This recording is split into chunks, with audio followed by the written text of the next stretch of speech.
Moi-même, un bourgeois aisé, mais bouddhiste convaincu, je n'attache aucune importance aux biens matériels de ce monde. Sihanouk avait fait du sport une des armes de son gouvernement. Le football le fatiguant, il s'était mis au volleyball, et du coup tout le Cambodge avec lui. On le voit jouer là une partie opposant, comme le signale le tableau d'affichage, le Palais Royal au Parlement. Jusqu'alors, c'est le Palais Royal qui avait gagné. Je vous assure que nous n'avons accordé au Viet Cong ou au Viet Minh aucune aide militaire ou logistique sous quelque forme que ce soit. Notons que la déclaration sur le Vietnam a été faite voici plus de 3 ans.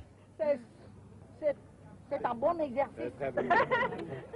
Depuis lors, en dépit de tensions nombreuses avec les Vietnamiens, Sihanouk avait beaucoup élargi son aide, toléré le stationnement de forces vietnamiennes dans le pays et laissé le port de Sihanoukville servir de tête de pont à l'aide soviétique et chinoise. Tout est fait gratuitement par nos compatriotes, par nous-mêmes, par les dirigeants aussi, qui donnent l'exemple. Nous nous considérons comme une grande famille, beaucoup plus que comme une nation. Parce qu'en tant que nation, nous sommes une petite nation, mais nous préférons être une grande famille. Grande famille. Il ne faudrait peut-être pas idéaliser à l'excès un régime qui eut, comme tous les autres, sa police et qui châtia rudement ses adversaires, à la fois de droite et de gauche, comme il sied à un neutralisme idéologique et stratégique. On peut même dire que plus le prince Sihanouk ouvrait les bras à ses alliés socialistes étrangers, plus il refermait le poing sur les groupes de gauche à l'intérieur du Cambodge, ces Khmers rouges, comme il les appelait, qui servaient peut-être mieux sa politique d'équilibre qu'il ne menaçait vraiment son pouvoir.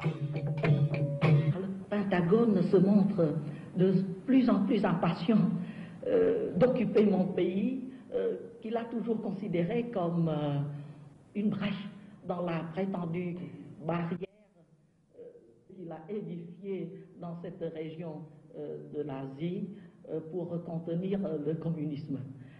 Le département d'État a manifesté quelques timides réticences devant ce plan dont il a quelque peu retardé la mise en œuvre, mais je ne pense pas qu'il puisse résister longtemps à l'assaut combiné et de ses propres faucons et des gouvernements satellites de Bangkok et de Saigon, nos ennemis traditionnels, irréductibles, pressés de régler notre compte en s'abritant, bien entendu, derrière le char américain. Le Pentagone. Le prince-président avait tendance à simplifier les problèmes. Il avait d'ailleurs amélioré ses relations avec Washington. Dans mon pays, comme dans tant d'autres dans le monde, il existe un problème que peut-être le communisme pourrait résoudre, mais à quel prix? Il s'agit du problème de la corruption. Il y a chez nous une poignée de mécontents qui sont communisants et qui me reprochent de n'avoir pas réussi à faire disparaître complètement de la surface du Cambodge la corruption. J'ai fait tout mon possible et j'ai obtenu beaucoup de résultats, mais faire disparaître à 100% la corruption, je me suis avoué vaincu sur ce terrain. Je ne m'opposerai pas à ce que mon pays devienne un État communiste, mais ce n'est pas le désir de la majorité de mes compatriotes. Au moins 90% de ces compatriotes ne veulent pas entendre parler du communisme. Sihanouk a mis là le doigt sur une plaie qui est à l'origine de la maladie qu'il a emportée, la corruption.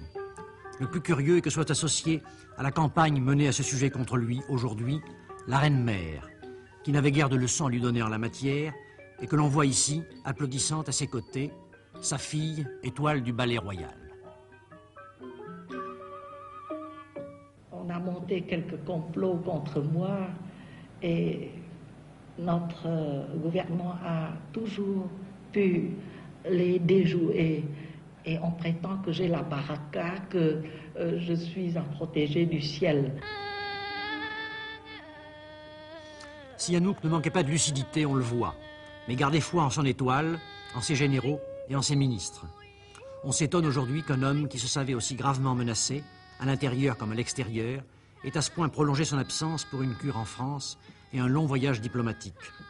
Il n'avait pas mesuré à quel point son pouvoir, effervescent, immédiat, fondé sur un référendum continu, était vulnérable en cas d'absence.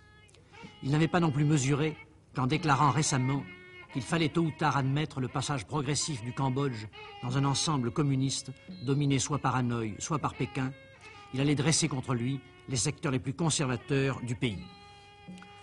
Sa déception cruelle, on va la déchiffrer sur le visage qu'il montrait à Paris la semaine dernière, quand il apprit à quel point les manifestations de Phnom Penh étaient un défi à sa politique et à lui-même. C'est un homme déjà exilé que nous allons entendre, déjà amer, déjà en proie au doute.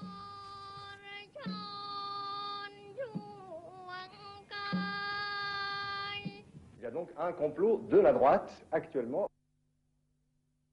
Un complot, n'est-ce pas, dont je connaissais les prémices déjà par la libéralisation des secteurs bancaires, du commerce extérieur, etc., etc. Et vous comptez sur la Vox Populi d'une part et sur l'armée de l'autre l'autre, pour vous aider dans votre C'est politique ça. de neutralisation. Ils ont choisi entre rouler sur l'or et avoir la guerre comme le Laos et le Sud-Vietnam et rester pauvre mais digne dans l'indépendance, une paix même relative, mais une paix quand même appréciable. Il a tout de même pris la route, pour Moscou d'abord, où M. Kosygin l'a assuré du soutien soviétique et lui a fait des offres plus précises qu'il a refusées pour ne pas paraître revenir dans les fourgons de l'étranger.